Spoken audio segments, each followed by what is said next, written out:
Albert Einstein, যার থিওরিগুলো পৃথিবীর বিজ্ঞানকে চিরতরে বদলে দিয়েছিল। কিন্তু তার জীবনে এমন একটা সময় গিয়েছে যখন তিনি 9 বছর ধরে শুধুমাত্র একটা চাকরির জন্য হন্যে হয়ে ঘুরে বেড়াচ্ছিলেন।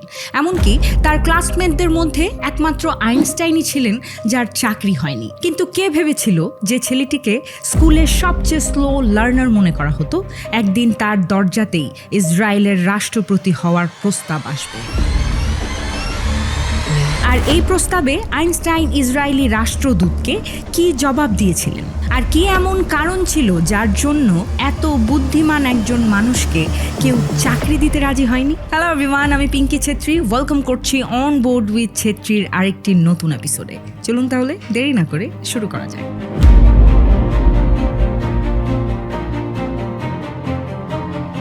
অ্যালবার্ট আইনস্টাইন জার্মানির ওলন শহরে জন্মগ্রহণ করেন। ছোটবেলা থেকেই তাকে একটু অদ্ভুত নজরে দেখা হতো, কারণ তিনি অন্য বাচ্চাদের মতো ছিলেন না। তিনি খুব ধীর গতিতে শিখতেন। তিনি স্লো লার্নার ছিলেন, কথা বলাও দেরিতে শুরু করেছিলেন, এবং স্কুলের শিক্ষকরা তাকে একজন খুব সাধারণ এবং দুর্বল ছাত্র মনে করতেন। কিন্তু এসব কিছু মনে করার পেছনে আসল কারণ ছিল আইনস্টাইন প্রতিটি জিনিসকে গভীর কৌতূহলের দৃষ্টিতে দেখতেন। স্কুলে যদি তিনি কোনো জিনিস বুঝতে না পারতেন, তবে মুখস্থ করার বদলে তিনি সেটির কনসেপ্ট বোঝার পেছনে লেগে যেতেন। আর ঠিক এ কারণেই তিনি সব সময় সিলেবাসের পড়াশোনায় পিছিয়ে পড়তেন।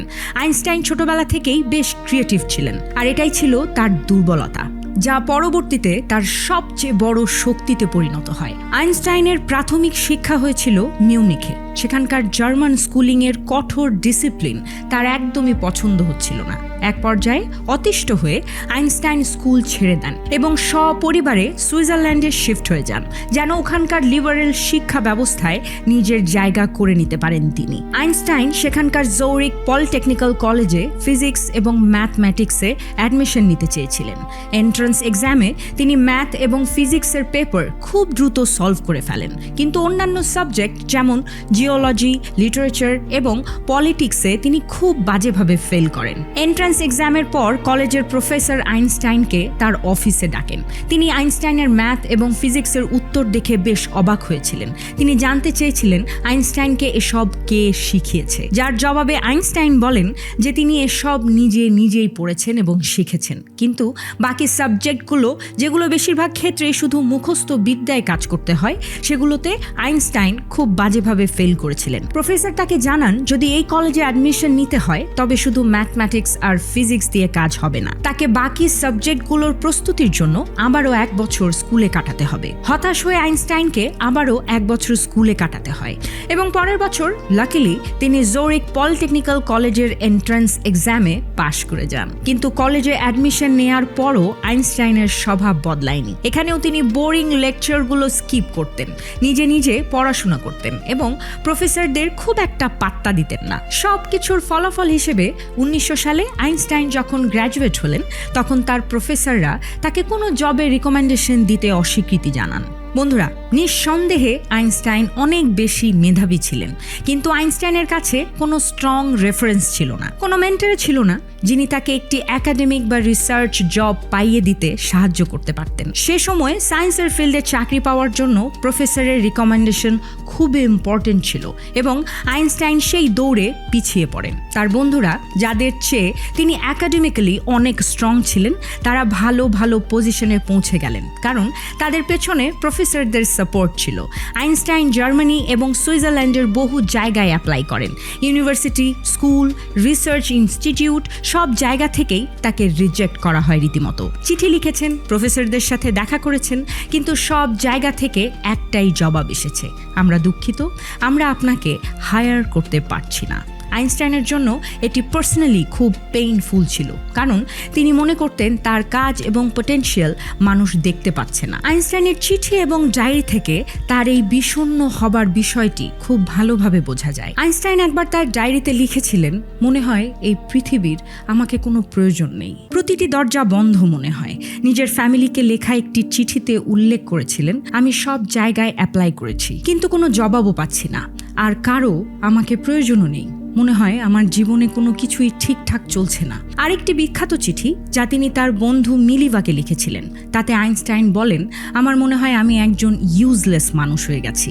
আমি শুধু ফিজিক্সের মধ্যেই বেঁচে আছি, কিন্তু পৃথিবী শুধু তাদের কথাই শুনে যারা তাদের সিস্টেমের মধ্যে ফিট হয়। এই ফ্রাস্ট্রেশন আইনস্টাইনের পার্সোনাল লাইফেও প্রভাব ফেলেছিল। টাকার টানাটানি, বিয়ে নিয়ে টেনশন এবং নিজের প্রতি অসন্তুষ্টি।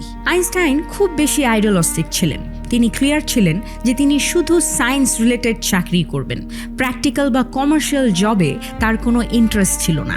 ওই সময় আইনস্টাইনের সাথে তার ক্লাসমেট মিলিভার খুব ভালো একটা বন্ধুত্ব গড়ে উঠেছিল।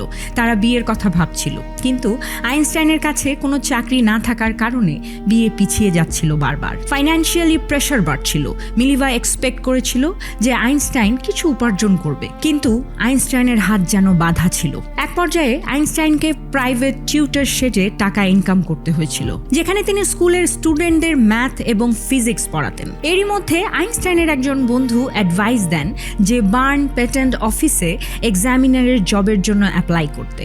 এটি একটি লো লেভেলের গভর্নমেন্ট জব ছিল, কিন্তু এটার মাধ্যমে কিছু একটা শুরু তো করা হলো। আইনস্টাইন অ্যাপ্লাই করেন এবং আশ্চর্যজনকভাবে কোনো বড় এক্সপিরিয়েন্স ছাড়াই 1902 সালে তিনি চাকরিটি পেয়ে যান। বার্ন পেটেন্ট অফিসে আইনস্টাইনের কাজ ছিল নতুন নতুন ইনোভেশন এবং পেটেন্টের অ্যাপ্লিকেশনগুলো চেক করা, দেখা যে সেগুলো আসলেই ইনোভেটিভ কিনা। এই জবটি বোরিং ছিল, কিন্তু আইনস্টাইনের জন্য এটি ডুবন্ত মানুষের খড়কুটো আঁকড়ে ধরার মতো কাজ করেছিল। যেহেতু এই জবটি 9 to 5 জব ছিল, তাই তিনি রাতে এবং উইকেন্ডে তার সায়েন্টিফিক রিসার্চ চালিয়ে যেতেন। নিঃসন্দেহে এটি কোনো প্রফেসরের চাকরি ছিল না, যার জন্য আইনস্টাইন চেষ্টা করেছিলেন। কিন্তু যাই হোক, একদম কিছু না থাকার চেয়ে তো ভালোই ছিল। এরপর এমন একটা সময় এলো যখন আইনস্টাইনের দিন বদলাতে শুরু করলো। পেটেন্ট অফিসে কাজ করার সময়ই 1905 সালে আইনস্টাইন তার ক্যারিয়ারের সবচেয়ে বড় ধামাকাটি করেন।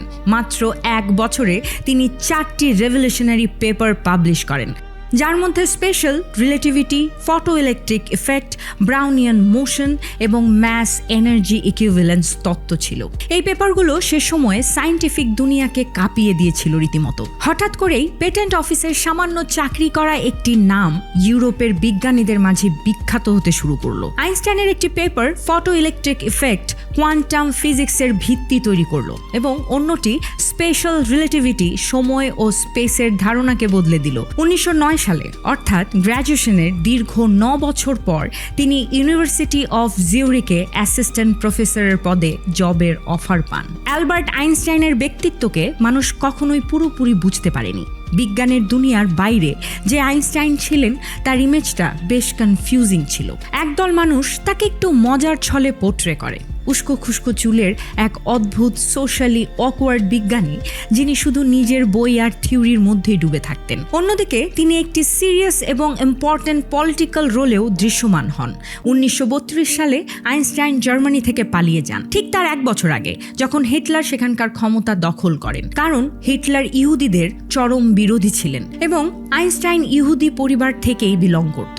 আইনস্টাইন আমেরিকায় চলে যান এবং প্রিস্টন, নিউ জার্সিতে থিওরিটিক্যাল ফিজিক্সের প্রফেসর হিসেবে যোগদান করেন। তিনি শুধু বিজ্ঞানের হিরোই ছিলেন না, বরং গোটা পৃথিবীর ইহুদি কমিউনিটির অত্যন্ত ফেমাস এবং রেসপেক্টেড একজন ফেস ছিলেন। এই সময় ইহুদিদের নিজস্ব রাষ্ট্র ইসরায়েল গঠনের প্রক্রিয়া চলছিল এবং প্যালেস্টাইনে এই ইস্যু নিয়ে বেশ যুদ্ধও চলছিল। অবশেষে 1948 সালে ইসরায়েল ফর্মালি স্ট্যাবলিশ হয়, কিন্তু এর মাত্র 4 বছর পর 1952 সালে ইসরায়েলের প্রথম প্রেসিডেন্ট খাইম ওয়াইজম্যান মারা যান। সেই সাথে ইহুদি কমিউনিটি তাদের লিডার হারান। তখন জায়নিস্ট নেতারা অ্যালবার্ট আইনস্টাইনকে পরবর্তী প্রেসিডেন্ট বানানোর কথা ভাবলেন। দিন শেষে আইনস্টাইন একজন নাম করা ফিজিসিস্ট ছিলেন এবং সমাজে তার যথেষ্ট সম্মানও ছিল।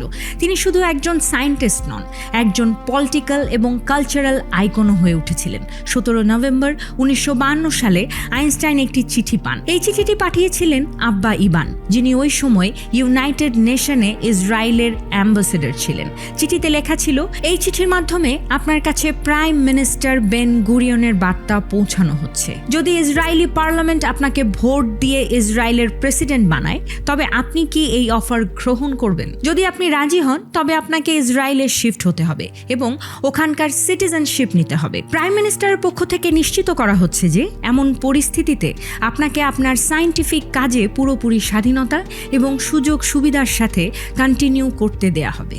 এটি একটি অত্যন্ত বড় এবং ইমোশনাল অফার ছিল, কিন্তু আইনস্টাইনের প্ল্যান অন্য কিছু ছিল। তিনি চিঠির উত্তরে যা লিখেছিলেন তা তার জীবনের আরেকটি দিক সামনে নিয়ে আসে। আইনস্টাইন লিখেছিলেন, আমাকে ইসরায়েলের পক্ষ থেকে প্রেসিডেন্ট বানানোর যে অফার দেয়া হয়েছে তাতে আমি অত্যন্ত ইমোশনাল হয়ে পড়েছি এবং একই সাথে আমি উদাস এবং লজ্জিত, কারণ এই অফারটি আমি কবুল করতে পারছি না। আমি জীবনভর শুধু অবজেক্টিভ জিনিস নিয়ে ডিল করে এসেছি, তাই আমার কাছে মানুষকে হ্যান্ডেল করার ন্যাচারাল দক্ষতাটুকুও নেই এবং অফিসিয়াল দায়িত্ব পালন করার অভিজ্ঞতাও নেই। অর্থাৎ আইনস্টাইন নিজেকে পলিটিক্যাল লিডারশিপের যোগ্য মনে করেননি। বন্ধুরা, সে সময় আইনস্টাইনের বয়স ছিল 73 বছর। যখন তিনি এই অফারটি পান, তখন তিনি তার বাড়িতে থাকা এক অতিথিকে বলেছিলেন এই অফারটি খুব অকওয়ার্ড। পরবর্তীতে তিনি জেরুজালেমের একটি সংবাদপত্রকে, যারা তার জন্য ক্যাম্পেইন করেছিল, তাদেরকে বুঝিয়ে বলেন, আমি এমন কোনো পরিস্থিতির মুখোমুখি হতে চাই না যেখানে আমাকে সরকারের এমন সব সিদ্ধান্তের সাথে চলতে হবে যা কখনো হয়তো আমার বিবেকের বিরুদ্ধে যেতে পারে। তার মানে আইনস্টাইন শুধু এজন্য মানা করেননি যে তিনি পলিটিক্যালি ফিট নন, বরং এজন্য যে তিনি তার জীবনে কখনোই নিজের বিবেকের বিরুদ্ধে যেতে চাননি, সেটা যত বড়ই পদ বা সম্মানের জন্যই হোক না কেন। যেসব মানুষ আবেগপ্রবণ হয়ে আইনস্টাইনকে প্রেসিডেন্ট বানানোর আইডিয়া নিয়ে এক্সাইটেড হচ্ছিলেন, তারা একটি ইম্পর্টেন্ট কথা ভুলে যাচ্ছিলেন যে আইনস্টাইন ইসরায়েলের প্রতি সিম্প্যাথেটিক অবশ্যই ছিলেন, কিন্তু তিনি কখনোই একজন প্যাশনেট জায়নেস ছিলেন না। যখন আইনস্টাইন প্রেসিডেন্টের অফারটি ফিরিয়ে দেন, তখন সাবেক প্রাইম মিনিস্টার বেন গুরিয়ন তার অ্যাসিস্ট্যান্টকে বলেছিলেন, যদি আইনস্টাইন এই অফারটি অ্যাকসেপ্ট করে নিতেন তবে আমাদের জন্য বড় ঝামেলা হয়ে যেত, কারণ 1946 সালে ইসরায়েল গঠনের 2 বছর আগে আইনস্টাইন একটি ইন্টারন্যাশনাল কমিউনিটির সামনে বলেছিলেন, স্টেটের আইডিয়া আমার হৃদয়ে নেই। অর্থাৎ আইনস্টাইন ইসরায়েলকে একটি আলাদা রাষ্ট্র হিসেবে দেখতে চাননি। বন্ধুরা, অবশেষে 16 ডিসেম্বর 1952 সালে ইৎজাক বেনজুভি ইসরায়েলের দ্বিতীয় প্রেসিডেন্ট হিসেবে নির্বাচিত হন। বন্ধুরা, আজকের এই এপিসোডের পরে আমার কাছে মনে হয় যে মানুষ একটি জিনিস বুঝতে একটু সক্ষম হবে, যে মানুষ যদি চায় তাহলে অনেক কিছুই উপেক্ষা করে চলতে পারে। আজকের মতো এখানে শেষ করছি। আগামী পর্বে আবারও দেখা হবে নতুন কোনো এপিসোড নিয়ে। ততক্ষণ পর্যন্ত ভালো থাকুন, সুস্থ থাকুন, সুন্দর থাকুন।